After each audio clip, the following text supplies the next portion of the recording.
Good Friday afternoon to you. Welcome to the Jon Sanchez Show on Newstalk 780 KOH. Pleasure to be with you, but more of a pleasure to don't take it offensively that it's Friday and this market is closed. I'm going to go back a little bit with you. Matter of fact, I think it was last Friday, if I remember correctly. And I did some calculations for you. And I said, all right, folks, here's where we sit on a year-to-date basis. And then I said, all right, here's where we sit from a 52-week high, or the most recent high, which, is the same thing. And when I did the calculations, we were roughly 5.7, 5.8 on average, down from the 52-week highs on all the major averages. And most of those occurred back in February of this year, except for the NASDAQ, which hit the 52-week high back towards the end of last year. And I said, okay, now what you have to be concerned with is the way the market looks at pullbacks. And I said, generally, 5%, 7, right around there where we were a week ago, the markets don't really care that much about it. It's like, okay, this is the norm. And I went on to say that what a lot of people don't realize is a 10% correction happens almost every single year at one point. And we can still end up, very strong by the time the year is over. But you usually get that 10% correction. Well, I hate to be the bearer of bad news on a Friday afternoon because this is the last thing that I want to have to do with you because I want some positive news. And that positive news did not happen today. The bearer of bad news that I need to be is we are now in correction territory, except for the Russell 2000. That's right. We're down over 10%. From our 52-week highs, our previous highs. That's how fast it happens. And so what I'm going to be focusing on this afternoon with you is I'm sensing from a lot of emails I get from you and so on and so forth is there's a lot of fear. There's a lot of confusion. And guess what, folks? This is the normal thing that happens, right? You get to a point where you go, this isn't a little 5 or 6 or 7% correction. This is something that could be more severe. And I'll tell you, as I've said many times over these last few weeks, last month, matter of fact, since this war began, that you're getting, correct me if I'm wrong, call me up and tell me or email me, text me, whatever you want to do. Well, I can't take text, but email me or call me if I'm wrong on this. That is, you're starting to feel headline exhaustion, Trump administration exhaustion, news exhaustion, and you don't know what direction to go at this point. Well, let me be your GPS today on this show because there are some things that you need to be doing, you need to be thinking about, and some things that, most importantly, you don't do, but you need to understand why you're not doing something. On Wall Street, sometimes the best advice, which sounds so amateurish, and I hate saying this, but it's true. And that is sometimes the best thing to do is nothing. As painful as that can be, sometimes you're better off to sit on your hands, turn off the computer, go live your life, and let this craziness unfold. But I don't know if this is the right time to do that. Because you see, this market is trending and rallying and falling off of every headline that is out there. You're not moving the market. The institutions are.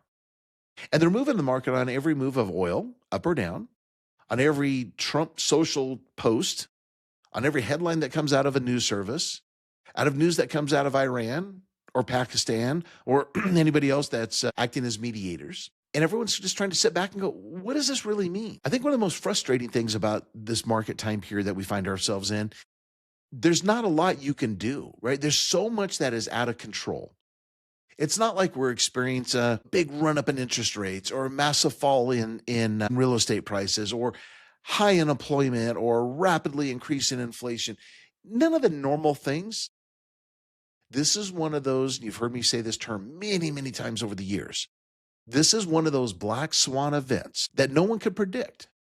I mean, sure, it's easy to sit back in an armchair quarterback and say, well, at some point, there was going to be a conflict in the Middle East. Well, we know that. It ends up happening inevitably. But this time, it feels a little bit different, doesn't it? Because we don't know what the end goal is. You see, investors in Wall Street can put up with a lot of things. You've seen how resilient this market is. I mean, count your lucky stars that this market is only down 10%. Think about it. For everything that has happened over the last 4 weeks, missiles flying, 20% of oil can't get to its destination, meaning the closure of the Strait of Hormuz. I mean, threats by Iran against us. I mean, the list goes on and on. I could sit here the entire show and talk about what we've gone through these last 4 weeks. And to really only say we're down roughly 10% ain't all that bad considering. But it's still painful. I understand that. It's painful to everybody. Big investors, small investors, it hurts everybody. But what we have to do is we got to clear our head. We got to take a deep breath. We got to pause for a second.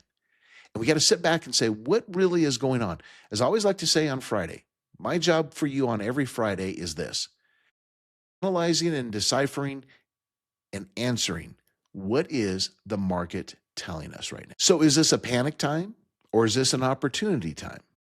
Those are the main questions I'm going to help you understand today.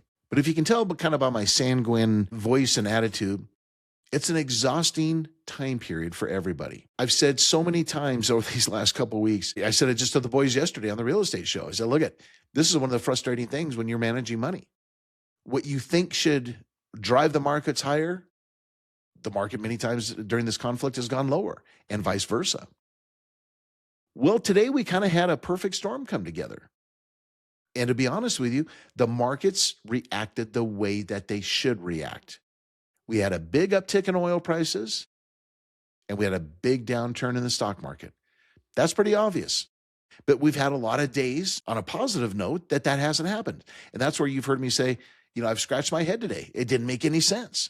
Oil went up, stock market went up, didn't make any sense. I think now, folks, we are at that turning point. And that's why I'm glad we're together this Friday afternoon, because we're at an inflection point of the market right now. As I've been cautioning you, my biggest fear is if we hit $100 oil, not that we just hit it, but that we close above it. And I was telling you that in the 80s, meaning the high $80 oil prices. I was telling you that in the low 90s. And I'm telling you that today on Friday, March the 27th, where oil closed at $99.51 a barrel. $5.08 gain in one day. Now, did anything happen today? Well, as your typical, as I covered on my first stock update this morning at 5:23. It was the typical things. Iran fired some missiles at UA and Kuwait, and Iran, did some more, or Israel did some more bombing, and Iran did some bombing into Israel, and just kind of the normal what we've been seeing. But all of a sudden, this market said, "I'm tired. I'm headline exhausted, and I'm going to sell off." And that's exactly what happened today. And that gets to be a dangerous point, because if you have been paying close attention to your portfolios and to me each and every day, what's been the positive of this? We've been having, as I've kind of used the term, somewhat of a torture test, right? We have it where we're down a couple hundred points one day, then we're up a couple hundred the next day, and then down 100, and then down another 200, and then up 100. Just this real small, like dangling the carrot out there. It's like, don't give up, everybody, on me, meaning the market. Don't give up on me. Everything's going to be fine. And of course, the president, he's controlling the stock market right now. I don't care what anybody says. He could turn this market around tomorrow. And he tried doing that this week, but it didn't work by the time the week was over. Right? How did it start off? Let's go back to last Saturday and reflect on what happened Saturday and then what happened this week. I'll start there when I come back. Let's turn it over to Kristen Snow. She is in the Right Now Traffic Center. Hey, wait a minute here. It's Friday, and it sounds like you're having way too easy of a day, my dear. Come back to the Jon Sanchez Show on Newstalk 780 KOH. Happy Friday to all of you. I'm going to give this Friday, I think, about 10 exclamation points when I say TGIF. All right, let's get down to business here, and then we're going to go back and rebuild from what happened from a week ago to where we are today. All right, so here's the damage of the day. Again, so many factors came into play today. 793-point decline on the Dow, down 1.73%. Closing level is 45,166. The NASDAQ lost 460 points, 2.15%. Close there was 20,948, and the S&P down 108 points, 1.67% to close at a level of 6,368. Russell 2000, a 1.75% pullback, down 43 points, with the Russell closing at 2,449. Well, as I said in the first segment, this was kind of a day of a perfect storm. Oil prices surging.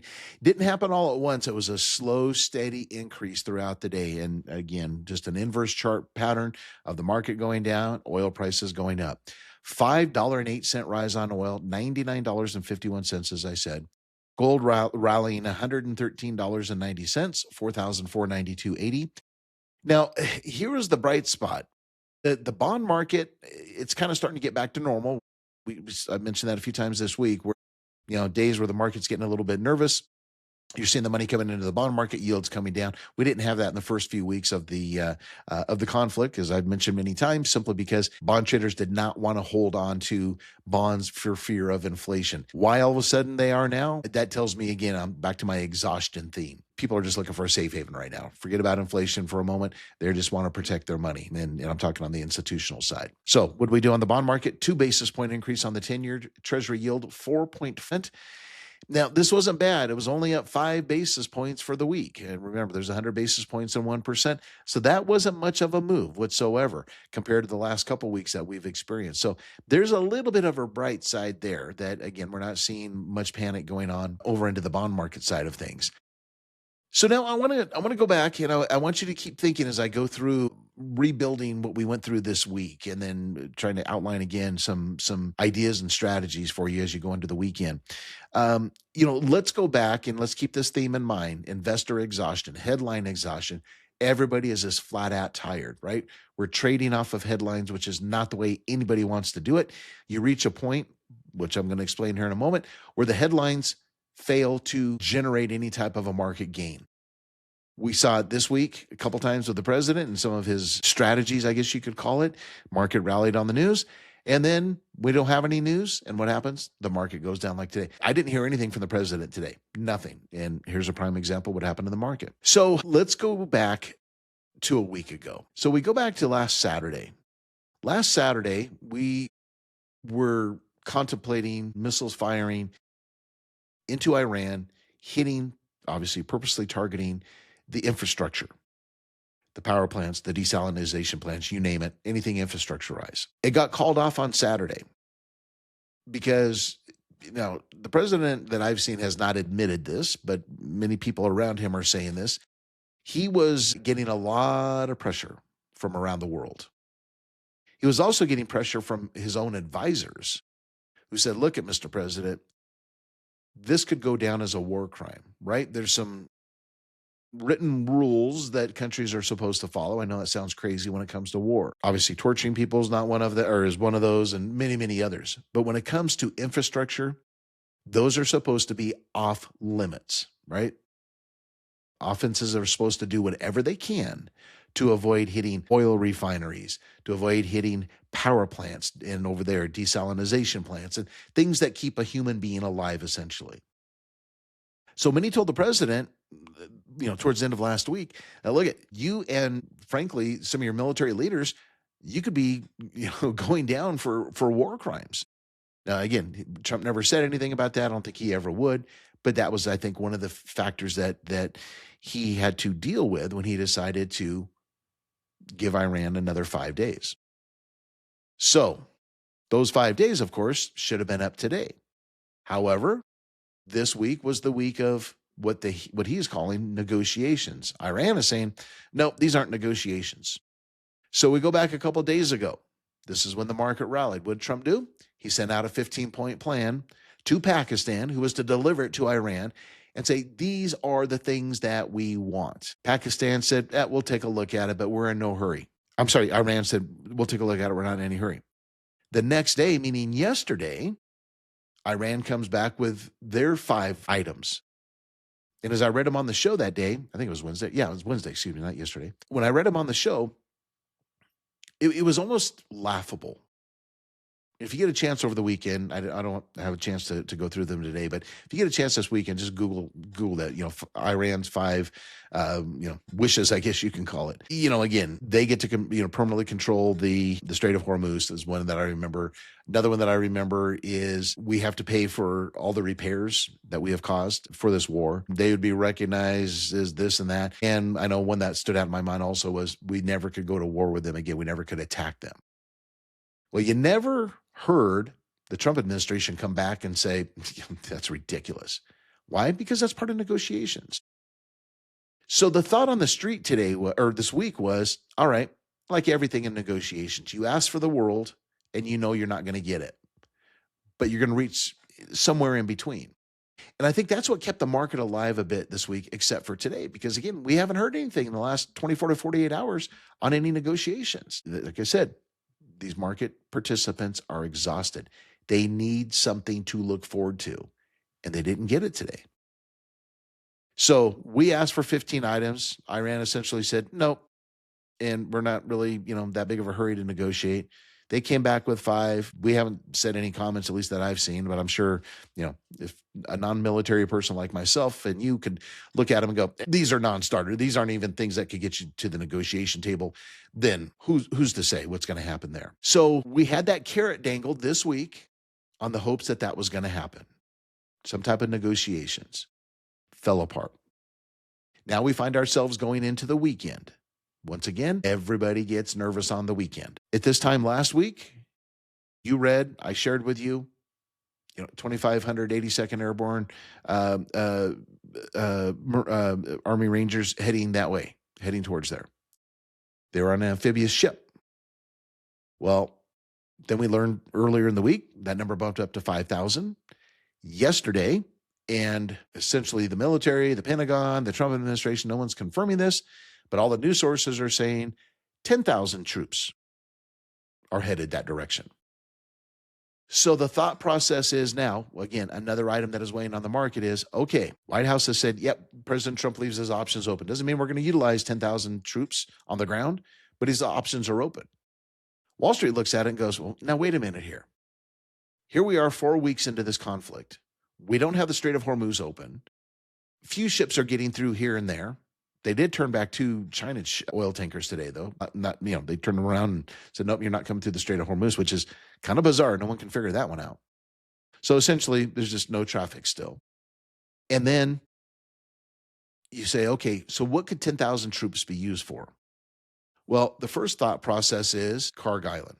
So when I come back, we'll talk about that and talk about its implication to the oil markets and therefore to your portfolio. Let us turn it over to Mr. Jim Poston. He's got news, traffic, and weather. Hi, Jim. Welcome back to the Jon Sanchez Show on News Talk 780 KOH. Happy Friday to all of you. Tough day on the street today with a loss that we don't like to say, with any decline of over, with a 7 starting with it. 793-point decline on the Dow, 1.73%. NASDAQ down 460 points, and the S&P lower by 108. Again, trying to give you some direction here as to what's going on, what happened. There's so much under the surface that many of you, because you're so hard at work and taking care of kids and doing everything, I want to share with you, because obviously I'm glued behind these computers, 14 hours a day, 7 days a week, trying to keep this figured out for our clients and so on and so forth. We're going to be talking about this in a little bit more detail during this segment. Is the market now that it's in correction territory, right? With the S&P 500 or the Dow, the NASDAQ in correction territory, S&P's doggone close to that. We're now down. I don't know if you realize this or not. This is a real interesting point. We're now down for 5 consecutive weeks. Do you realize that? 5 consecutive weeks, the S&P 500 has declined. That's the longest losing streak going back to 2022.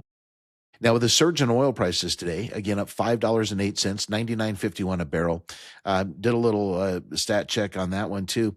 That's the highest level that we have been at since July of 2022. We remember what a year 2022 was, right? Many of us that are in the market, we want to forget that year.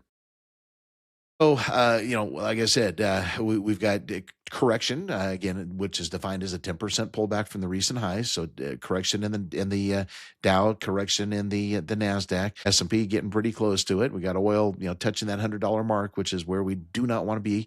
That's that line in the sand, as I keep saying.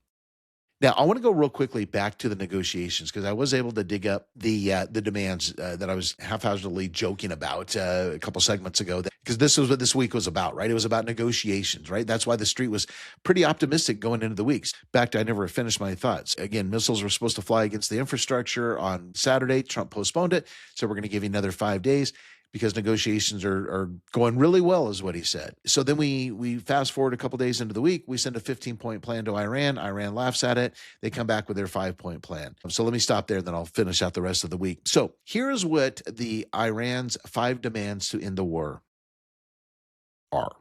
Number 1, halt to aggression and assassinations a complete cessation of all military actions and targeted killings by the U.S. and Israel.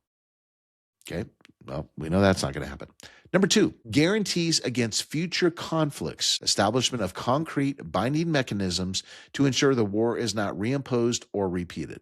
So in other words, we never could attack them again. Not going to happen. Number 3, payment of war damages, a demand for reparations and financial compensation from the U.S. and Israel for damages incurred during the conflict. Think about that one. Could you see the U.S.? Can you see the political mess that Trump would get himself into if someone turned around and said, yep, we're going to write a check for, I mean, it's got to be in the billions, right? To Iran. So we know that one's not going to happen. Number 4, end of hostilities across all fronts, a comprehensive termination of the war across the region, including actions against all regional resistance groups.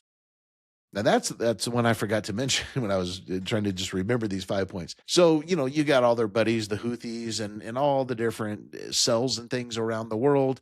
So we can't target them either. Okay, don't think that's going to happen. And lastly, sovereignty over the Strait of Hormuz. Formal recognition of Iran's control and sovereign rights over the strategic waterways. Because you see, remember, folks, Iran thinks they own the Strait of Hormuz. No one owns the Strait of Hormuz. Look it up. No one owns it. But they think they do because they control it. And that goes back to what I was saying in the first segment, which is the boots on the ground, right? This is the other thing that's weighing on your portfolio right now. 10,000 troops supposedly heading that direction. So as I was starting to describe, many of you are saying, well, wait a minute, what are they going to do? I watched a fascinating video on Iran a couple nights ago as I was laying there trying to go to sleep. And one of the biggest benefits that Iran has, I didn't realize this, is basically the whole country is surrounded by mountains.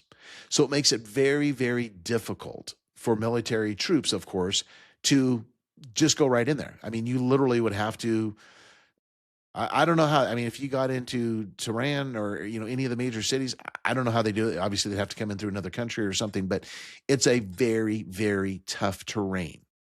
So back to the 10,000 troops. Karg Island, okay? This is what we have to watch. There was not much talk this week about Karg Island, but this is what many analysts on Wall Street are concerned about. So you got this island that sits, 21, 22 miles off of Iran. 90% of Iran's oil is shipped off of Karg Island. It's not a big island by any means, but this is where all the big tanker ships come into, load up, and then head out. So 90% of the oil exports of Iran leave Karg Island. So remember, what's it been now? 2 weeks, maybe close to 3 weeks? We targeted a number of things on Karg Island. But supposedly, I mean, who knows? We were told that we purposely did not hit any oil manufacturing, refining, storage, anything along those lines. But now many strategists are saying, okay, this could change. That these 10,000 troops, like an airborne, so on and so forth. Well, I'll just tell you what, I hate to scare anybody because no one likes to hear this, but we gotta talk about it. What many are saying is you're going to look up in the sky and you're going to see 82nd Airborne troops parachuting, because that's how they go, parachuting in to Karg Island any day now. Now, this is why investors get very nervous going into the weekend, because we've seen this many times with various administrations. They don't like to do big military operations during the week when the stock market's open. They like to do it on the weekend. So what they're saying is you could see the 82nd Airborne parachute into Karg Island and do everything they can to take Karg Island over. Then at that point, we now control, again, 90% of the oil that's going out of Iran. Think about that from a negotiation standpoint.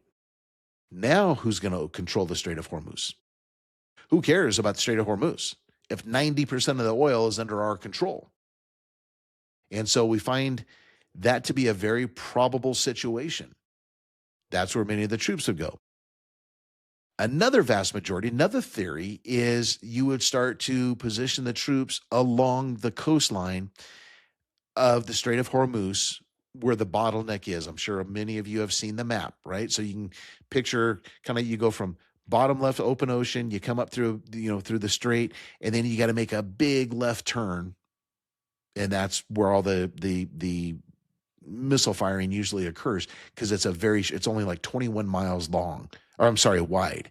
So, you can fire a 22 rifle and probably hit something out there, much less a drone or of course, any type of a missile. So many are saying we could be sending our troops in, if they go along the beach, essentially, in that area where the strait is so narrow, and then try to take out Iran and the Houthis and all these others that are sitting there firing missiles at ships. Then, of course, you still have something you don't hear much about anymore. You still have the underwater mines that are there. So we've seen mine sweeping operations going on, but that's been pretty quiet. I don't know where that one sits at this particular time. But that's the concern right now. So as I've said, I think almost every day this week, I'm going to wrap up this week by saying this too. The two things you got to watch closely: sustainable oil above $100 a barrel and ground troops. That could take another leg down. Back to the 10% correction. Remember, as I said, this is a critical inflection point, because when the market hits a 10% correction, either one of two things are going to happen. Either it's going to stop, that'll be the support, and the market will rebound, or good likelihood that you could go into a 20% correction. There's really no in between. Rarely does it stay 10, 11, 12%. Usually once you hit 10, it's going to go to 20, and that's a bear market, which we haven't had one of those in a long time, as I keep reminding people. Or again, some positive news comes out, some type of promise, something from our side, their side, or something, and we begin to rebound and we say, all right, this was just another year that we had a 10% correction, but big deal. Look where we are now. So those are the critical things. Final points when I come back. Let's wrap it up with Chris and Snow right now, Traffic Center. Welcome back to the Jon Sanchez Show on Newstalk 780 KOH. I want to take this moment, by the way, to thank Mr. Jim Poston for filling in for Jack this week. Jim, you did a great job. I know that's tough coming in when you haven't done it in a while, but man, I love hearing your voice and your news and everything else. So I just wanted to personally thank you on the airs for filling in. You've done a great job, my friend. Absolutely. Okay, now we got to get down to the point where we bring everything together. But before I do, there's one other quick thing I want to mention to you. Who was very quiet this week? The Fed, right? We didn't hear much out of the Fed this week. But what's Wall Street's takeaway of the Fed right now? The odds now favor more of an interest rate increase than a decrease. And this is another factor that's weighing on your portfolio. I just wanted to throw that out there. Once again, all of this can change if oil prices come down and this conflict can come to an end. We hope and pray that that's going to happen soon. Obviously, most importantly, for the sake of servicemen and women, but also for, of course, your portfolio. And I want to leave you with something a little positive on this Friday. I know it's been a tough day, tough week. Think about this. A little Warren Buffett saying to go into the weekend. Be greedy when others are fearful. This is where wealth is built, not at market highs. God bless. Have a great weekend. Jon Sanchez is a registered investment advisor, and the opinions expressed by Sanchez Gaunt Capital Management, LLC on this show are their own and do not reflect the opinions of News Talk 780 or its parent company, Cumulus Media. All statements and opinions expressed are based upon information considered reliable, although it should not be relied upon as such. Any statements or opinions are subject to change without notice. Information presented is for educational purposes only and does not intend to make an offer or solicitation for the sale or purchase of any specific securities, investments, or investment strategies.